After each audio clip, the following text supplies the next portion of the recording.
Easily कर लेंगे।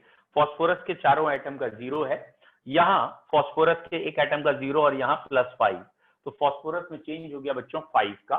Obviously nitrogen बार बार कहने की जरूरत नहीं है, नाइट्रिक एसिड में 5 होता है और बाद में नाइट्रोजन 4 है क्योंकि NO2 है, तो नाइट्रिक एसिड में चेंज 1 का दिख रहा है और फॉस्फोरस में 5 × 4 20, एक फॉस्फोरस में 5 का चेंज है, 4 फॉस्फोरस हैं तो 5 × 4 = 20 का चेंज है, तो ये 20 यहां मल्टीप्लाई हो गया।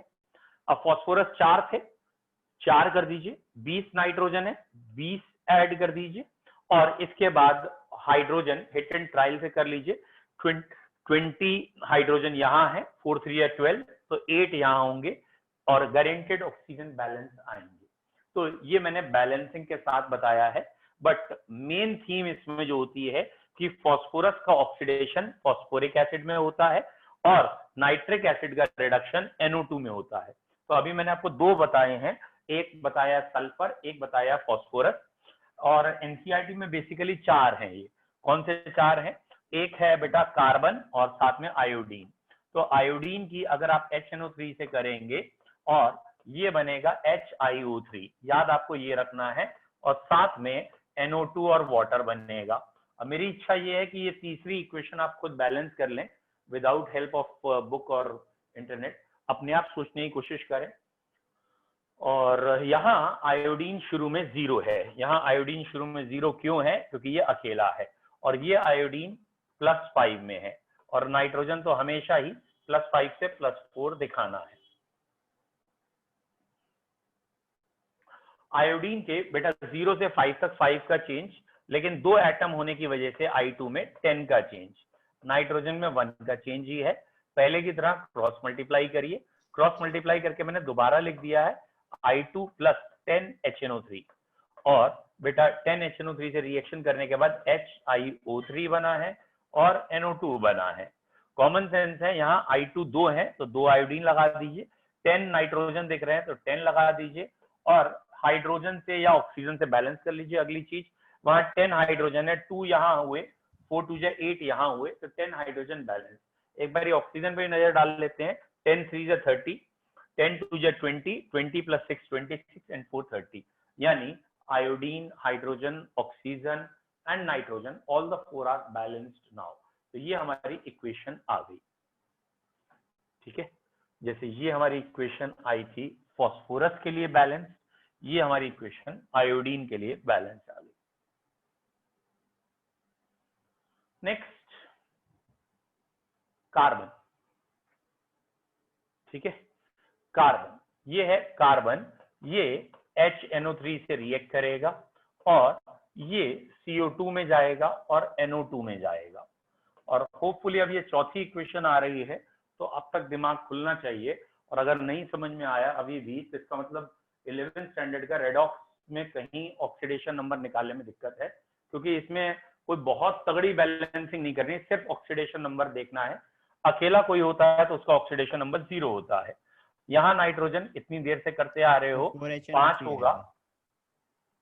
क्या बात है, नोबेल प्राइज दो यार इस बच्चे को, ठीक है। ये 4 आया, ये 4 आया, ठीक है। तो यहाँ कार्बन में चेंज 4 का हुआ, नाइट्रोजन में चेंज 1 का हुआ। वेरी गुड, सही बोले थे आप।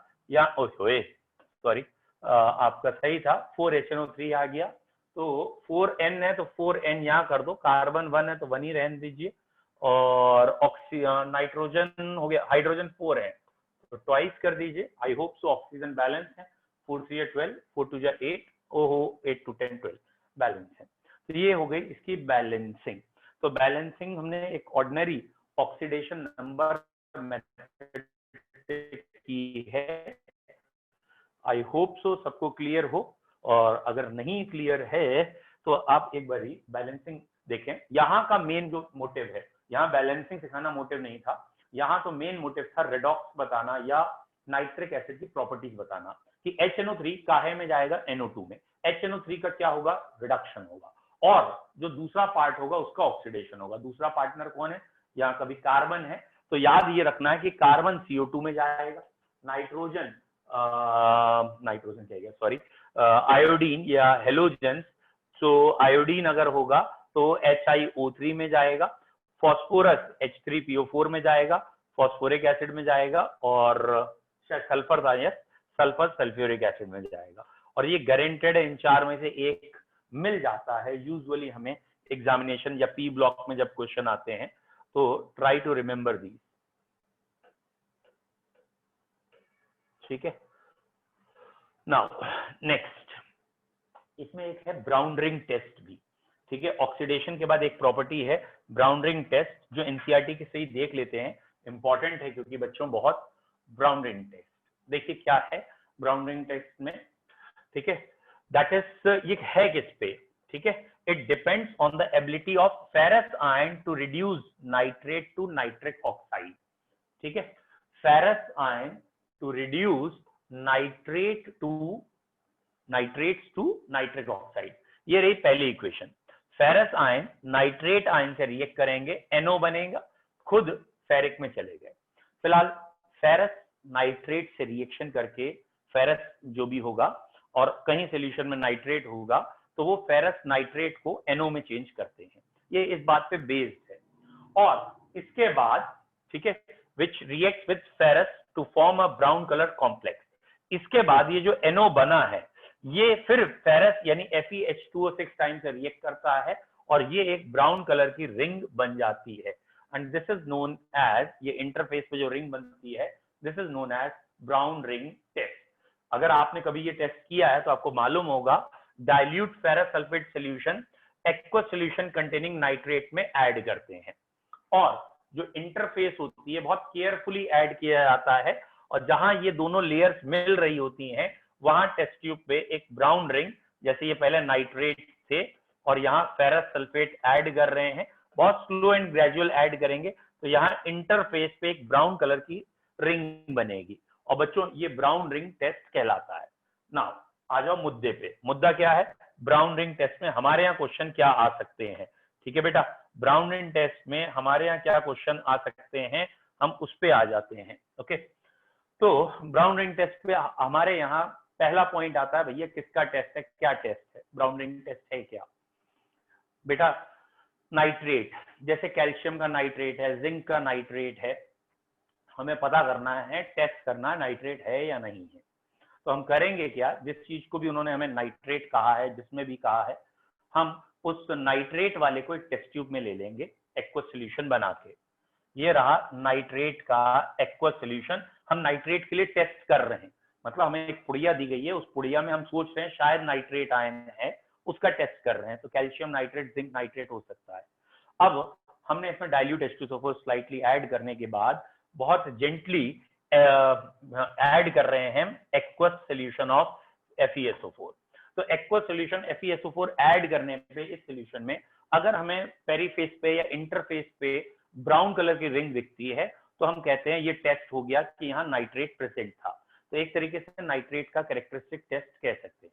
Now coming back, examiner reactions चाहता है, कहानियां नहीं चाहता। ये तो कहानी हो गई, एग्जामिनर आपसे प्रैक्टिकल भी यूजुअली नहीं करा रहा, वो कह रहा है रिएक्शन लिख के दिखाओ क्या क्या हुआ।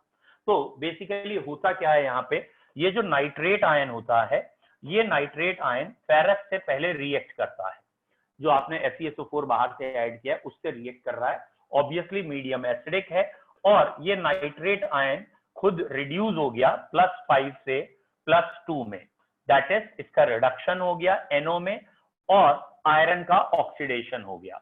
तो यहाँ पहली रिएक्शन में NO बना, फेरस ने नाइट्रेट को NO में चेंज किया। Main point is that ferrous, जो फेरस सॉल्ट होते हैं वो नाइट्रेट को NO में रिड्यूस कर सकते हैं, ये मेन पॉइंट है। और इसके बाद ये जो फेरस हैं, दीज फेरस सॉल्ट, ये अगर कंप्लीट कोई लिख लेते हैं FeH2O6 टाइम, या आप एक चैप्टर कॉम्प्लेक्स पढ़ोगे तो समझ में आ जाएगा कंप्लीट क्या है। ये जो फेरस सॉल्ट होते हैं ये NO से जब कंबाइन करते हैं तो ये बन जाता है FeH2O5 टाइम्स एंड NO, और ये वाला जो प्रोडक्ट बन रहा है ना बेटा, ये प्रोडक्ट ब्राउन कलर का है, इट इज ब्राउन कलर। तो ये कहलाता है हमारा ब्राउन रिंग टेस्ट। तो हम एनसीईआरटी पे रहे और अच्छी बात है हमारे लिए। ठीक है, ये रही एनसीईआरटी, ये रहे 2 पॉइंट्स। नाइट्रेट फेरस से रिएक्शन कर रहे हैं, नाइट्रेट चले गए NO में, फेरस चला गया Fe में। बैलेंसिंग करना अब आपके लिए बाएं हाथ का खेल है। अगर पिछला मेथड आपको समझ में आया तो 5 से 2 3 का चेंज, 2 से 3 1 का चेंज। अगर यहाँ 3 का चेंज है तो यहाँ 3 मल्टीप्लाई हो गया, और यहाँ 1 का चेंज है तो करने की जरूरत नहीं। ऑक्सीजन यहाँ 3 थे, यहाँ एक ही दिख रहा है। ऑक्सीजन जितने कम हो उतने वाटर, और जितने हाइड्रोजन ज्यादा दिखें उतने H ion.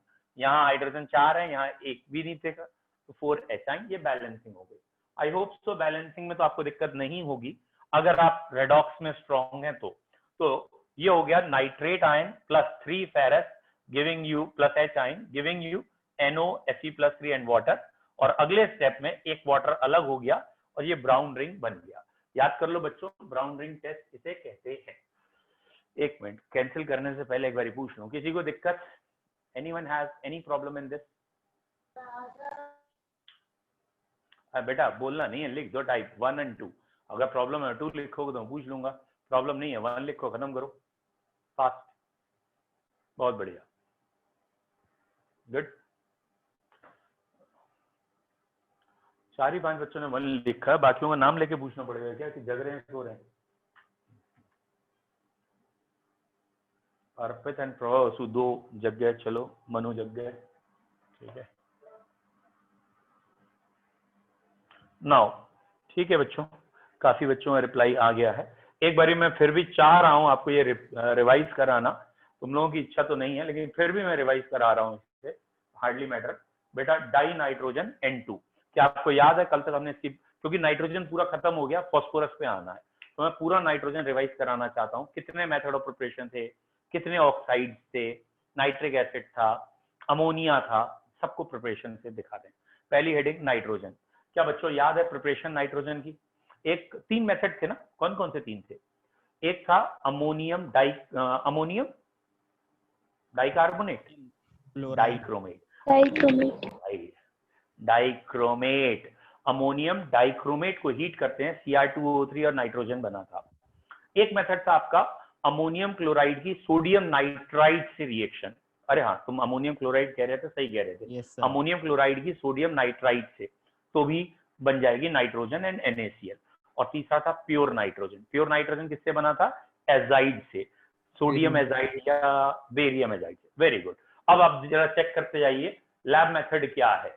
In lab method dinitrogen is prepared by treating aqueous solution of ammonium chloride with sodium nitride. जानबूझ के लिए 1 सेकंड के लिए रोक दिया, फॉर्मूला दिमाग में याद करो। होपफुली आप नोट्स खोल के नहीं बैठे होंगे, अगर आपने नोट्स खोल के दिमाग चलाया तो कुछ भी फायदा नहीं है। ऐसे ही सोचिए यहाँ क्या लिखा है और क्या फॉर्मूला आएगा। विद बैलेंसिंग याद है तो वेरी गुड है, नहीं तो एटलीस्ट कंसेप्ट याद हो। What is the concept? NH4Cl और NaNO2 की रिएक्शन थी, ठीक है। ये रहा NH4Cl और इसे कहा अमोनियम क्लोराइड, इसकी रिएक्शन NaNO2 से हो रही है, इसे कहा सोडियम नाइट्राइड। ये बहुत ज्यादा गलती होती है, समझा चुका हूं। NO3 मत कर देना क्योंकि वो नाइट्रेट बन जाएगा, इसलिए ये आइड एड ये जरा याद रखना है। प्रोडक्ट बनेगा हीट करने में N2 गैस, ये डाइनाइट्रोजन की प्रिपरेशन है, और साथ में NaCl और ये बनेगा, ठीक है। स्मॉल अमाउंट में NO और HNO3 भी बनेगी, which can be removed by passing H2SO4 and K2Cr2 ये NCERT का पॉइंट है, अगर आपको याद होगा तो हमने लिख दिया यहाँ पे, मेक ए नोट, याद रखिए कि एक स्मॉल अमाउंट में NO और HNO3 भी बनेगी, which can be removed by passing through H2SO4 and K2Cr2। ये था डाइनाइट्रोजन की प्रिपरेशन। सेकंड प्रिपरेशन, अगर आपको याद हो, जो कमर्शियल मेथड था नाइट्रोजन बनाने का, ये एक जनरल है कि एयर में 78% नाइट्रोजन है, 78, तो एयर का लिक्विफिकेशन कर लो, लिक्विफाइड एयर का फ्रैक्शनल डिस्टिलेशन कर लो, मतलब अलग अलग फ्रैक्शंस बन जाएंगे। जैसे कंट्री में पेट्रोलियम आता है, उसको डिस्टिल करते हैं, फ्रैक्शनल डिस्टिलेशन, अलग अलग फ्रैक्शन में पेट्रोल आता है। ऐसे एयर में हमारे पास नाइट्रोजन है, उसका लिक्विफिकेशन करें तो लिक्विड एयर आ गई, और लिक्विड एयर का फ्रैक्शनल डिस्टिलेशन करें तो इसमें 78% तक नाइट्रोजन बन जाएगी। तो obviously it is a commercial method. I hope so clear है। नेक्स्ट मेथड है thermal decomposition of ammonium dichromate. 1 second के लिए इसीलिए रोका है, दिमाग में आ जाना चाहिए अमोनियम डाइक्रोमेट का फॉर्मूला क्या था, ठीक है। Very good, NH4/Cr2O7 ammonium dichromate था। हीट करने पे N2 बनता है, Cr2O3 बनता है, वाटर बनता है। ये दिमाग में चले तो ज्यादा अच्छा है, ठीक है।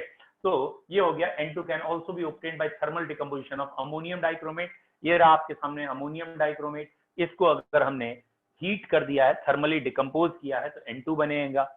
इसे डाई नाइट्रोजन कहेंगे, Cr2O3 बनेगा और साथ में वाटर बनेगा। आई होप सो ये प्रिपरेशन क्लियर है। ये होगा तीनों method of preparation of nitrogen. अब नाइट्रोजन में एक और मेथड दे दिया preparation for suspension of bleaching powder and ammonia. ये है ब्लीचिंग पाउडर, जिसे कैल्शियम ऑक्सीक्लोराइड भी कहते हैं, और इसकी अमोनिया से रिएक्शन कर दें तो भी बेटा नाइट्रोजन बनती है, N2 एंड CaCl2। ये रिएक्शन मैंने आपको कॉपी में नहीं लिखाई, एनसीईआरटी में नहीं है, लेकिन अगर आप नोट करना चाहें तो इस वीडियो से बाद में देख लेंगे। तो ये डाई नाइट्रोजन का एक और तरीका हो गया। प्योर नाइट्रोजन बनाने के लिए आपको याद होगा वो था एजाइड। बेटा ये एजाइड का स्ट्रक्चर है, आई होप सो यहां तक स्क्रीन आ रही है, आ रही है। तो ये एजाइड का स्ट्रक्चर होता है, it is N3 negative ion, इसे एक साथ N3 नेगेटिव कहा जाता है, और इस एजाइड में रेजोनेटिंग स्ट्रक्चर्स होते हैं, और इससे वेरी प्योर नाइट्रोजन आती है। Very pure nitrogen can be obtained by thermal decomposition of sodium और barium azide. NaN3 sodium azide कहलाएगा, और Na और N2 अलग होगा। BaN3 का होल ट्वाइस, ये होल ट्वाइस ध्यान रखना, जल्दबाजी में गलती ना हो, बेरियम की वैलेंसी 2 है, और ये भी बनेगा। Highly pure dinitrogen obtained by this method, बहुत ज्यादा प्योर मिलेगी। इज इट क्लियर है? Next properties, I hope so सभी को याद हो, colourless, odourless, tasteless and non ionic gas, पानी में बहुत कम सॉल्युबल है, सॉल्युबिलिटी इन वाटर इसकी बहुत कम है। ओके, दो आइसोटोप में एग्जिस्ट करता है nitrogen, 14 and 15, low solubility in water है, ठीक है, और ये वैल्यू दे रखी है 23.2 सेंटीमीटर पर लीटर घुलती है एट 273 केल्विन 1 बार, और a very low freezing point, boiling point. Die nitrogen almost inert है, नॉन रिएक्टिव है, ठीक है, क्यों? क्योंकि इसकी बॉन्ड एंथैल्पी बहुत ज्यादा है, इट इज ऑलमोस्ट इनर्ट, ठीक है, and reactivity increases with rise in temperature, temperature बढ़ा के रिएक्टिविटी बढ़ेगी। आई होप सो किसी पॉइंट पे डाउट नहीं है। ये सरल क्वेश्चंस हैं। Commercial method of preparation of nitrogen involve, जो कमर्शियल मेथड आज आपने पढ़ा है उसमें क्या था? सब्लिमेशन था, फ्रीजिंग था, फ्रैक्शनल डिस्टिलेशन था, या एवेपोरेशन था? I hope so, very good, that is fractional distillation of air, क्योंकि अभी आपने पढ़ा था लिक्विफिकेशन, वहीं से आया था। नेक्स्ट क्वेश्चन, एजाइड आयन क्या है? ये बहुत इजी क्वेश्चन है, लेकिन अगर आप यहाँ फोकस करके देख रहे हो, पढ़ रहे हो, तभी जवाब दे पाओगे, और अगर आप क्लास के बाहर हो तो मतलब दिमाग नहीं है आपको तो नहीं दे सकते। तो एजाइड आयन का ऑप्शन क्या है? तो एजाइड आयन का आंसर है N3 नेगेटिव, ठीक है, दैट इज, अच्छा, एनी ऑफ दीज, एक बच्चे ने डी आंसर दिया है, अब ये तो गलत बात है ना, एनी ऑफ दीज, एजाइड कोई भी बना दें, N2 को भी कह दें, डेफिनेटली आंसर सी होगा, that is N3 negative. Next question, lab method, ठीक है, NH4Cl is reacted with dash to produce nitrogen। ये आज हमने पढ़ा था, रिवाइज किया था, NH4Cl को किससे रिएक्ट करते हैं?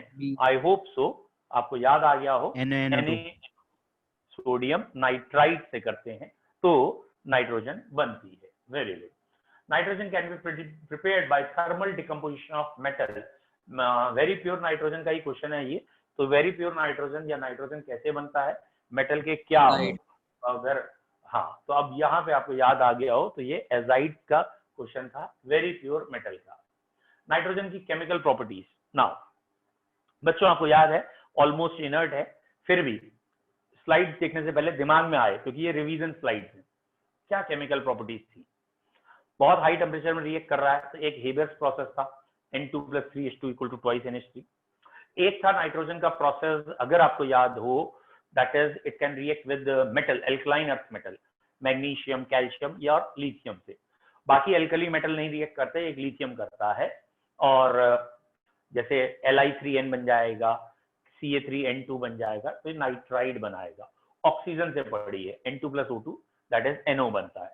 एक और रिएक्शन है N2 की जो यहाँ पे अभी आपको दिख जाएगी, कैल्शियम साइनामाइड या फर्टिलाइजर्स बनाने के लिए चाहिए, वो अभी आप देखेंगे, वो भी इंपॉर्टेंट है, CaCN2 वाली रिएक्शन। नाउ केमिकल प्रॉपर्टी, पहला है action with metal. High temperature में नाइट्रोजन लिथियम या मैग्नीशियम से रिएक्ट करती है और नाइट्राइड बना लेती है। पॉइंट टू नोट, यहाँ सोडियम का नाइट्राइड नहीं बनता है, फर्स्ट ग्रुप में खाली लिथियम बनाता है। ऐसा क्यों है? ये एस ब्लॉक में आपको पढ़ाया गया है, लिथियम का साइज छोटा है, वो कर सकता है। तो एस ब्लॉक रिवाइज करिए, इसके लिए यहाँ हम टाइम वेस्ट नहीं कर सकते क्योंकि यहाँ क्वेश्चन नहीं आना ये, ठीक है। तो ये मैंने आपको बस बता दिया कि लिथियम बनाता है फर्स्ट ग्रुप में, और लिथियम मैग्नीशियम के साथ डायगोनल रिलेशनशिप शो करता है, इसलिए मैग्नीशियम बना रहा है। यहाँ एल्यूमिनियम है, उसके बाद एल्यूमिनियम नाइट्राइड। अगला है ऑक्सीजन से रिएक्शन करेंगे, NO बनता है, और ऑब्वियसली ये वाली रिएक्शन बहुत हाई टेम्परेचर पे होती है क्योंकि N2 में भी ट्रिपल बॉन्ड है, O2 में डबल बॉन्ड है, दोनों की डिसोसिएशन एनर्जी बहुत ज्यादा है। दैट मीन्स दोनों बहुत हाई एनर्जी चाहते हैं, एक्टिवेशन एनर्जी हाई है, सिंपल लैंग्वेज। तो ये बन गया nitric oxide NO। Action of calcium carbide, ये वाली रिएक्शन की बात मैं कह रहा था, ये मैंने आपकी कॉपी में नहीं लिखाई जबकि इंपॉर्टेंट है। CaC2 की N2 से रिएक्शन कर दें, एनसीईआरटी में नहीं है, ये एबीसी में है लेकिन इंपॉर्टेंट है। CaC2 और N2 जब रिएक्ट करते हैं तो CaCN2 बनता है प्लस C, कैल्शियम साइनामाइड बनता है और C बनता है। ये CaC2 का कोवलेंट स्ट्रक्चर दिखाया है, आयनिक भी दिखा सकते हैं, कैल्शियम +2 एंड C2 -2, CaC2, ठीक है, कैल्शियम कार्बाइड जिसे कहा जाता है। पूछो भैया प्रभा बसु। सर जैसे अगर कोई रिएक्शन एनसीईआरटी में नहीं हो तो वो पूछी जा सकती है? चक्कर क्या है ना, उन्होंने सिलेबस प्रिस्क्राइब किया है और थोड़ा बहुत आगे पीछे का वो बोर्ड लेवल पे तो कम पूछते हैं, बोर्ड लेवल पे तो आप मान के चलिए शायद नहीं पूछेंगे, बोर्ड लेवल पे नहीं पूछते क्योंकि वो बोर्ड में वही चीजें देते हैं जो उनकी बुक में हो। बट एक प्रॉब्लम हमारे साथ ये है कि ये लोग करते क्या हैं, कहीं पे भी आगे पीछे छुपी हुई रिएक्शन होगी तो भी मान लेंगे। मतलब जैसे अभी आप ये देखोगे CaC2 है, जैसे कैल्शियम कार्बाइड कहा जाता है। अब बेटा इसकी N2 से रिएक्शन है, कैल्शियम वाले चैप्टर में दी हो, कार्बन वाले चैप्टर में दी हो, एल्काइन में दी हो या नाइट्रोजन में दी हो, या ये आगे क्या बन रहा है, कैल्शियम साइनामाइड CaCN2 ट्वाइस, ये फर्टिलाइजर है। तो कहीं फर्टिलाइजर का या एवरीडे लाइफ या इन सब में कहीं दिया हो, कहीं इन्होंने अगर एक वर्ड दे रखा है तो ये पूछने के हकदार है। मतलब ये रिएक्शन 3-4 जगह आ सकती है, कोई एक जगह नहीं आएगी, एक ही रिएक्शन के 4-5 सोर्स हो सकते हैं। तो भैया इसलिए ध्यान रखें तो अच्छा है इस रिएक्शन को। बाकी आपकी बात एकदम सही है, एनसीईआरटी के बाहर बोर्ड का पेपर कभी नहीं आएगा, एनसीईआरटी में जो चीजें हैं वही होंगी। और इवन जैसे अब जितने भी कॉम्पिटिशन भी होते हैं ना, उसमें भी वो पहले आंसर शीट देते हैं, उनके हिसाब से टेंटेटिव आंसर क्या है, उसे राइट आंसर कभी नहीं कहते, टेंटेटिव। और फिर बच्चे यहाँ से आंसर देखने के बाद क्लेम करते हैं कि आपका आंसर गलत है, और वो यहाँ से एनसीईआरटी की फोटो क्लिप भेजते हैं कि ये देखिए हम इसलिए कह रहे हैं गलत है कि आपकी बुक में ये लिखा है, ये प्रिस्क्राइब है। तो एनसीईआरटी ऑब्वियसली टॉप मोस्ट है। और इस साल नीट में, आईआईटी एडवांस में, नीट में जो गलत क्वेश्चन थे, मतलब जिनके आंसर उन्होंने गलत माने थे, एनसीईआरटी की वजह से चेंज करने पड़े। नीट में भी चेंज किए हैं, एडवांस में भी। तो एनसीईआरटी में अगर कोई है, दैट्स मतलब आपने अगर एनसीईआरटी चार्ट रखी है, ढंग से मगअप कर रखी है, अच्छी तरीके से नॉलेज है एनसीईआरटी की, तो गारंटेड एक भी नंबर नहीं कटना है, बस एनसीईआरटी में होना चाहिए वो कहीं ना कहीं।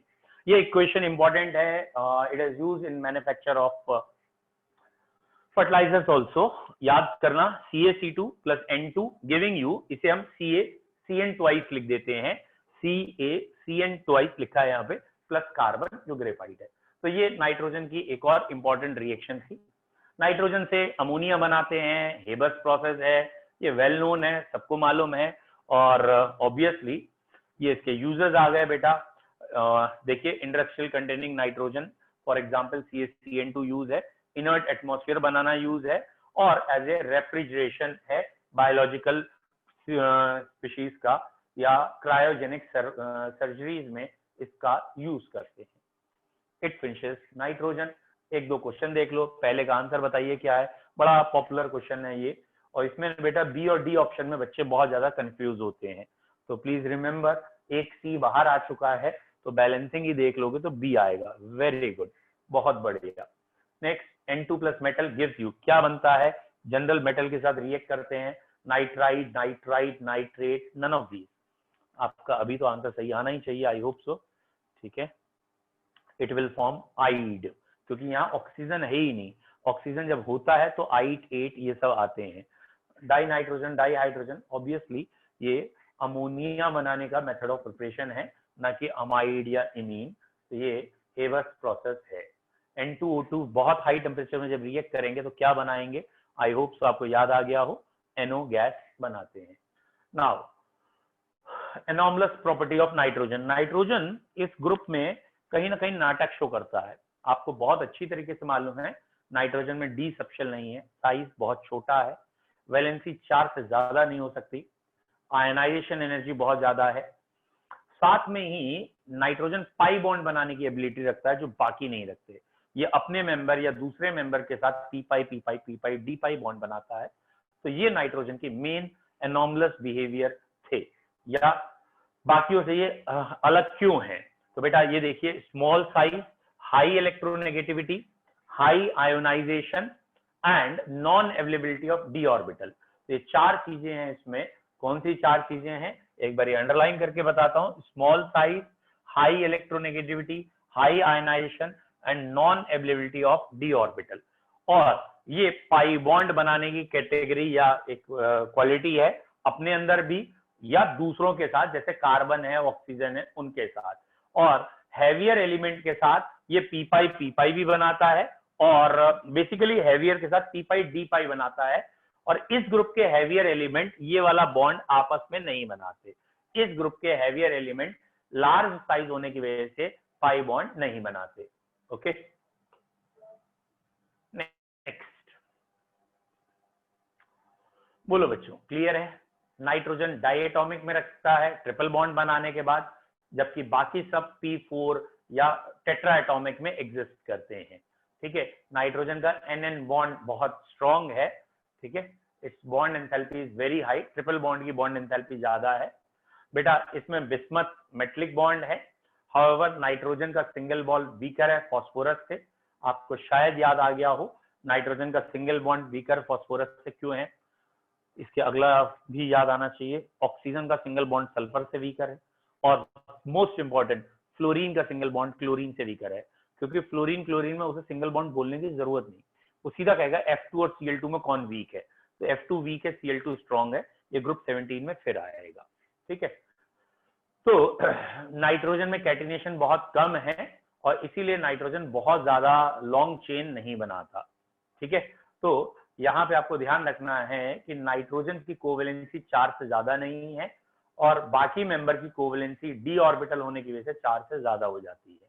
ठीक है, 4 है नाइट्रोजन, एंड नाइट्रोजन में डी ऑर्बिटल है ही नहीं, फॉस्फोरस में डी है, तो फॉस्फोरस डी पाई पी पाई बना सकता है, नाइट्रोजन नहीं बनाएगा। ओके, नाउ ये एक कंपाउंड दिख रहा है R3P डबल बॉन्ड CH2, यहाँ एल्काइल है। Phosphorus and arsenic can form D pi with transition metal also, मतलब फॉस्फोरस में भी डी है, ट्रांजिशन मेटल में डी है, इनमें बॉन्ड बन सकता है, जैसे यहाँ इन्होंने एग्जाम्पल दिए। It's not important. नाउ अगली हेडिंग है अमोनिया। अमोनिया शुरू करने से पहले क्या आपको नाइट्रोजन में कोई डाउट है? प्रिपरेशन, प्रॉपर्टी, यूजेस, तीनों में डाउट है तो पूछो, नहीं है तो 1 टाइप करो, फास्ट। नाइट्रोजन क्लियर है कम से कम 2 बच्चों को तो, गुड। Next is ammonia. अपने दिमाग में ले जाओ, पहली हेडिंग है प्रिपरेशन, जल्दी से सोच लो, दिमाग में बोलने की जरूरत नहीं है। प्रिपरेशन क्या क्या पढ़ी है, आई होप सो आपको याद आए। यूरिया की हाइड्रोलिसिस पढ़ी है, अमोनियम सॉल्ट को स्ट्रॉन्ग बेस से रिएक्ट करें तो पढ़ा है।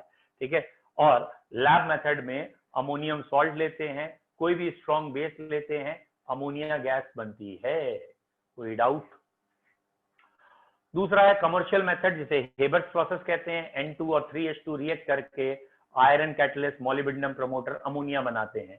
और एनसीईआरटी में हमने उस दिन देखा था, यहाँ आयरन के ऑक्साइड और K2O, Al2O3 भी लिया जाता है। कमर्शियल मेथड का Le Chatelier principle, optimum condition, pressure high चाहिए, टेम्परेचर लो चाहिए और कैटलिस्ट चाहिए, और आपको दिख गया है। अब मॉडर्न में फाइनली डिवाइडेड आयरन ऑक्साइड कहते हैं, और प्रमोटर में अब मॉडर्न में K2O और Al2O3 कहते हैं। मॉलिब्डेनम भी कह सकते हो क्योंकि ओल्ड है लेकिन फेल नहीं है। ठीक है, ये इसका चार्ट है, एनसीईआरटी का है, 1 सेकंड लगेगा, हो जाएगा क्लियर। फिलहाल ये एनसीईआरटी बुक का ही चार्ट है, तो it is a common sense, ये स्लाइड वही है। नेक्स्ट बेटा, ये बड़ा इंपॉर्टेंट पॉइंट है, ये कॉपी में रह गया। ओहो, देखिए ये फायदा होता है स्लाइड्स का। Dehydrating agent can not be used to dehydrate ammonia. Ammonia को डिहाइड्रेट करने में वही एजेंट यूज करते हैं जो अल्कोहल्स को करते थे। अल्कोहल में वाटर निकालने के लिए H2SO4 नहीं करते थे, याद है ना, वो तो एल्कीन बना देगा। वाटर या मॉइस्चर निकालना हो अल्कोहल का तो किससे निकालते थे? क्विक लाइम से। ऐसे यहां भी स्पेशली याद रखना है कि अमोनिया का डिहाइड्रेटिंग एजेंट क्या होगा। H2SO4 नहीं ले सकते क्योंकि H2SO4 एसिड है, ये अमोनिया से रिएक्ट करके सॉल्ट बना लेगा, इसलिए बेकार है। P2O5 एसिडिक नेचर का है, अमोनिया से रिएक्ट कर जाएगा और सॉल्ट बना लेगा। एनहाइड्रस CaCl2 नहीं ले सकते हैं, क्यों नहीं लेते? क्योंकि ये और अमोनिया कॉम्प्लेक्स बनाते हैं। तो अमोनिया को डिहाइड्रेट करें किससे? याद रखिएगा, इसे डिहाइड्रेट किया जाता है क्विक लाइम से, दैट इज एनहाइड्रस CaO। ये वाला पॉइंट कॉपी में नहीं है, और अगर जग रहे हो, देख रहे हो, देख के लिख लेना कि anhydrous CaO quick lime used to dehydrate ammonia as well as alcohol। Alcohol में मॉइस्चर की इंप्योरिटी निकालने के लिए CaO यूज करते हैं। प्रिपरेशन ऑफ अमोनिया एक रह गई थी जो इन्होंने कहा है साइनामाइड से। आई होप सो याद है, अभी कैल्शियम कार्बाइड की नाइट्रोजन से रिएक्ट करते हैं तो साइनामाइड बनता है, और साथ में ग्रेफाइट बनता है। बेटा इस साइनामाइड की, ये बना आपका कैल्शियम कार्बाइड प्लस साइनामाइड, और इस मिक्सचर को कहते हैं nitrolim. It is used as fertiliser. और इस साइनामाइड को अगर हाइड्रोलाइज कर दो, सुपर हीटेड स्टीम से रिएक्ट कर दो, तो ये बेटा अमोनिया बनेगा और कैल्शियम कार्बोनेट अलग होगा, अमोनिया एंड कैल्शियम कार्बोनेट। ठीक है बेटा, ये पहला क्वेश्चन एकदम बेकार है, एकदम जनरल है कि बताइए अमोनिया किस प्रोसेस से बनती है, तो हेबर्स आंसर होगा। कॉन्टैक्ट प्रोसेस सल्फ्यूरिक एसिड बनाने के लिए है, वल्कनाइजेशन रबर के लिए होता है, इसलिए वो आंसर नहीं है। Next question, in the lab method of preparation of ammonia, किसकी रिएक्शन CaOH होल ट्वाइस से करें? आई होप सो आपको याद आ गया हो, अमोनियम सॉल्ट ले सकते हैं।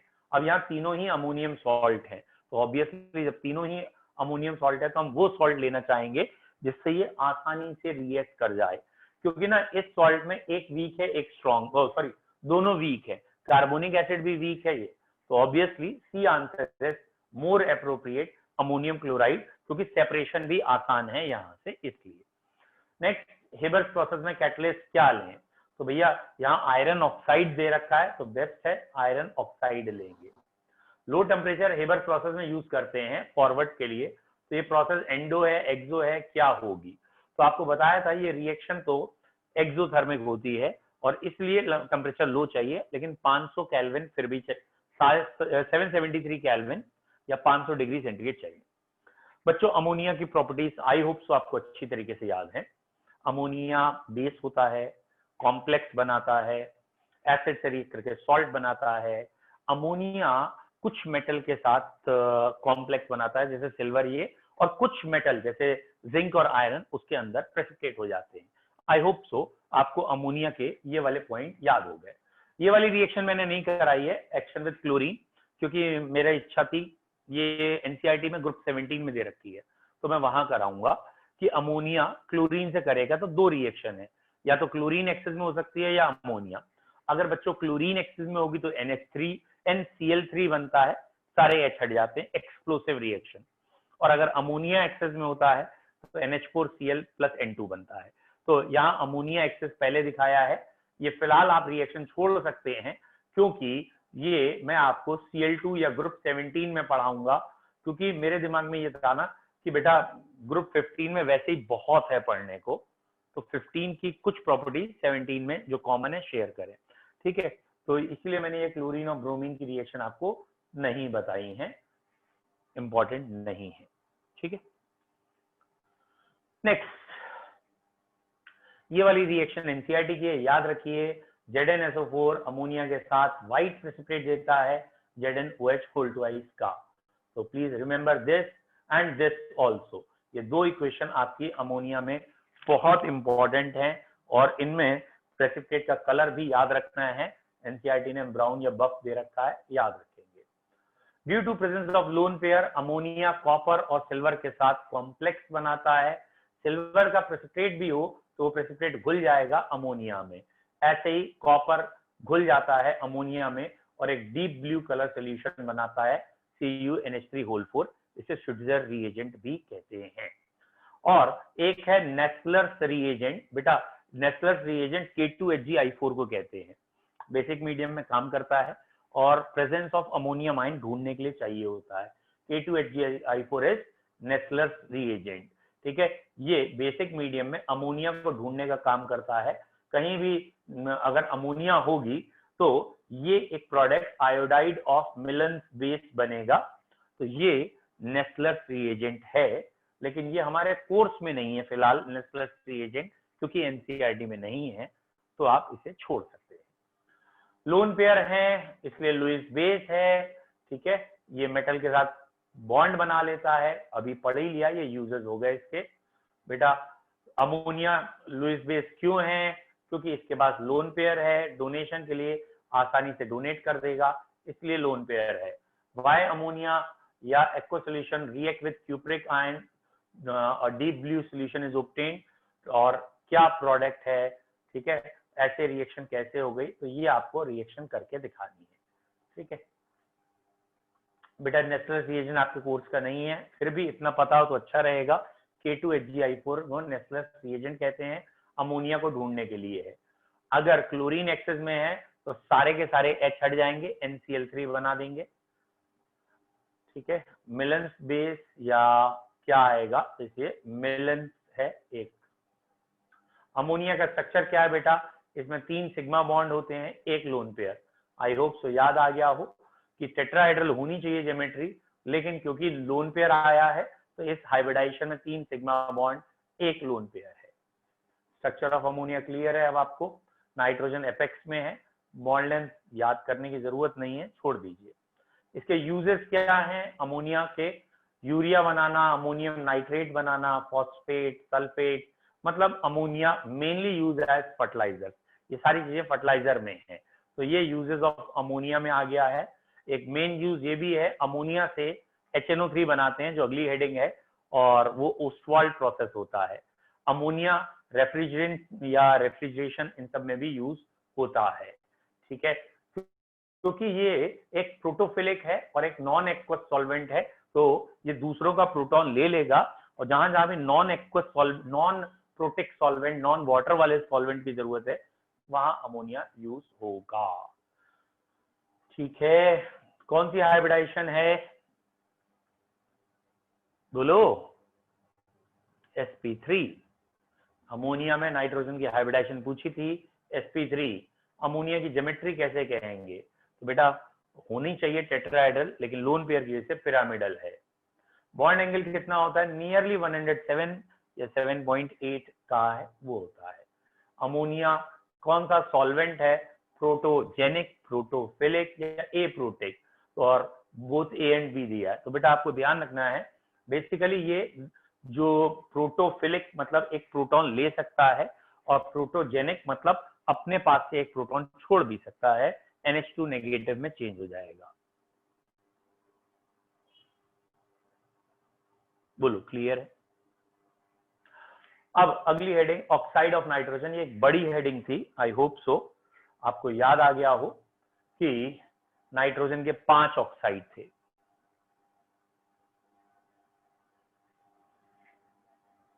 ये एनसीईआरटी की टेबल है, और ये अच्छा अगले बैच के बच्चों का मैसेज आ रहा है, okay okay. I hope so ये टेबल कल ही पढ़ी है, तो मैं इसको थोड़ा सा फास्ट दिखा दे रहा हूं आपको, और मैं अभी नहीं बोल रहा हूं, 5 ऑक्साइड ये है। थोड़ा सा टाइम होता तो मैं एक एक को बोलता, जैसे अभी तक सारी चीजें बोल रहा था। हम क्वेश्चन से देख लेंगे, आपको याद है नहीं है। Dash is called laughing gas. बोलो भैया कौन सी लाफिंग गैस है? ऑप्शन टाइप करिए। जितने भी जग रहे हैं, जाग रहे हैं, लेक्चर देख रहे हैं, वो टाइप कर दीजिए। सो गए हैं, कुछ और देखने लगे हैं, वो सोते रहिए।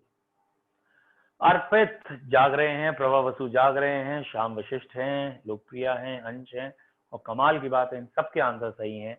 मनु सिंह भी जाग रहे थे आज, वेरी गुड। अगला क्वेश्चन,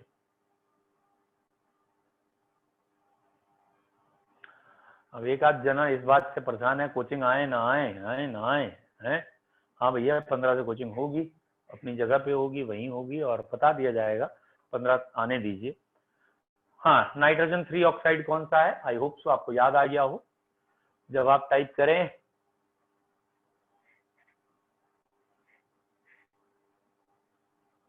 वेरी गुड, बहुत बढ़िया बच्चों। शाम, मान्या, शाम तुमने आंसर चेंज क्यों किया? आपने अच्छा खासा आंसर दिया था। नाइट्रोजन 3 ऑक्साइड N2O3 होता है, आपने पता नहीं क्यों 5 किया। नेक्स्ट क्वेश्चन बताओ भैया, नाइट्रोजन का ऑक्सीडेशन स्टेट बताना है NO2 और N2O4 में। आई होप सो सभी बच्चों को ये भी क्लियर हो। ऑक्सीडेशन नंबर निकालना तो एक बेसिक बात है। वेरी ठीक है, बहुत बढ़िया, वेरी नाइस मनु, अंश सब सही है। ये बी किसने बोला? हीरो। ओए शाम, क्या गड़बड़ कर रहा है भाई? ठीक है बेटा, दोनों ही एक ही चीज है, डाइमर है, सेम आंसर होगा, दैट इज N2O4।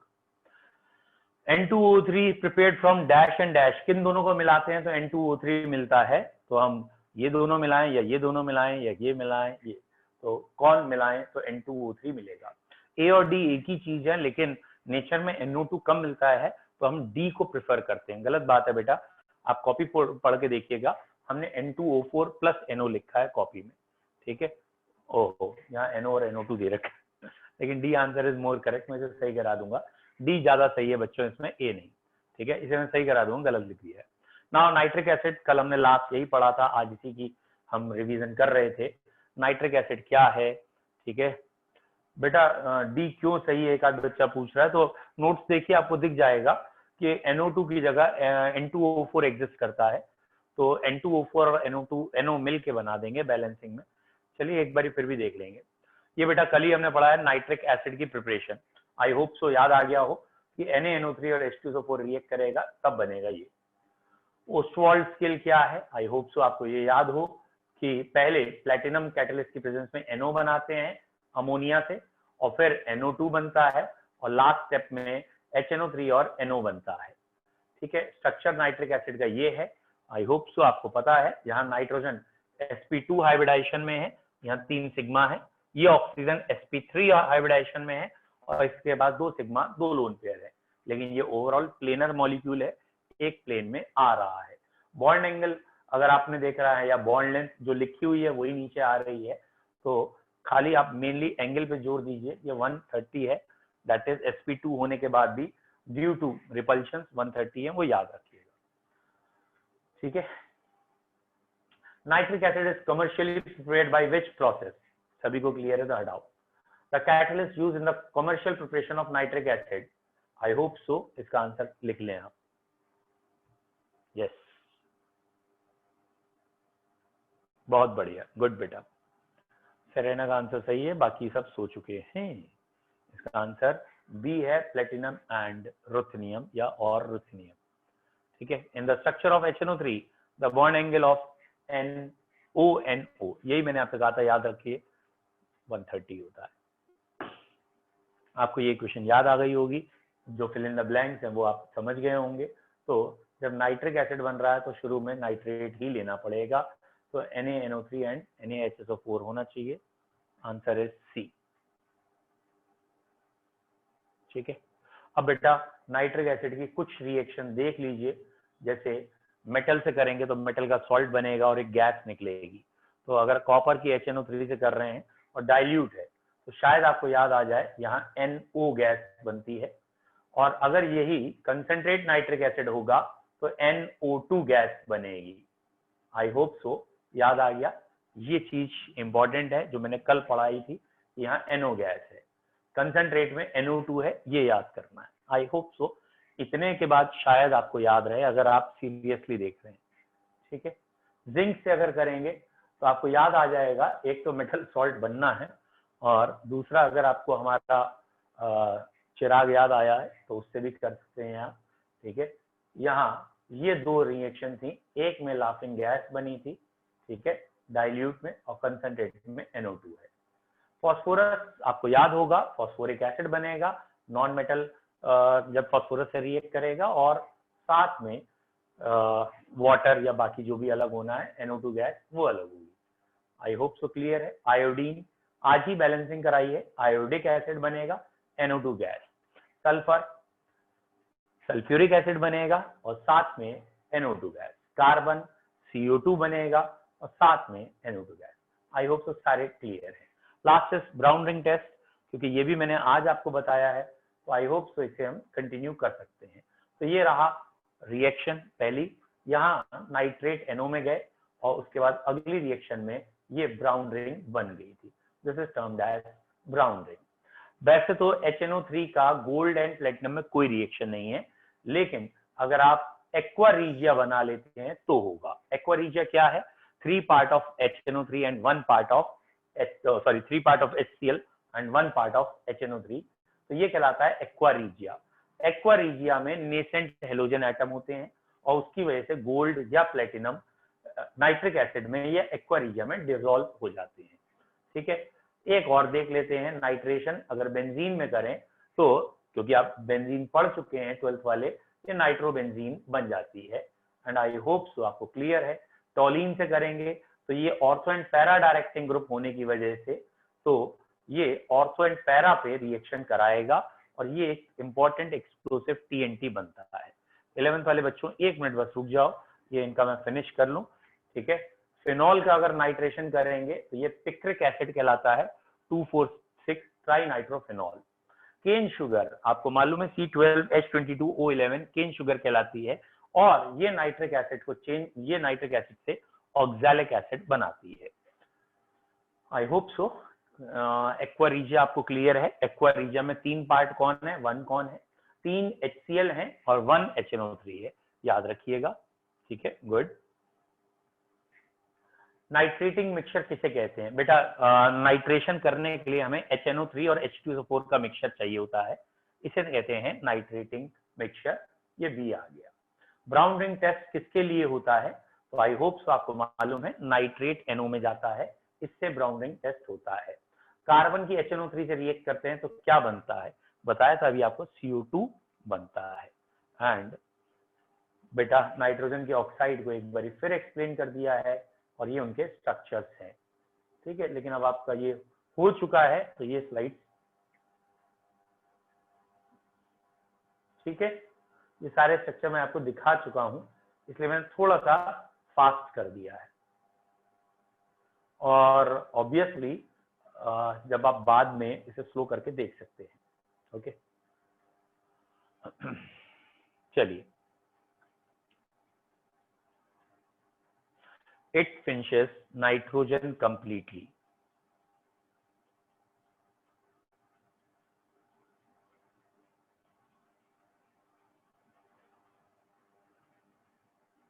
हाँ, पेपर का थोड़ा सा पैटर्न चेंज हुआ है, इसे मैं आज भी शायद कहीं निकला था, उसे कल मैं देख के आपको बताऊंगा। ठीक है, इट फिनिशेस नाइट्रोजन। अब हमें फास्फोरस पढ़ना है और 11th का क्योंकि मेरा बैच है इसलिए राम राम आप लोगों को। 11th वालों 2 मिनट बाद मीटिंग शुरू कर रहा हूँ।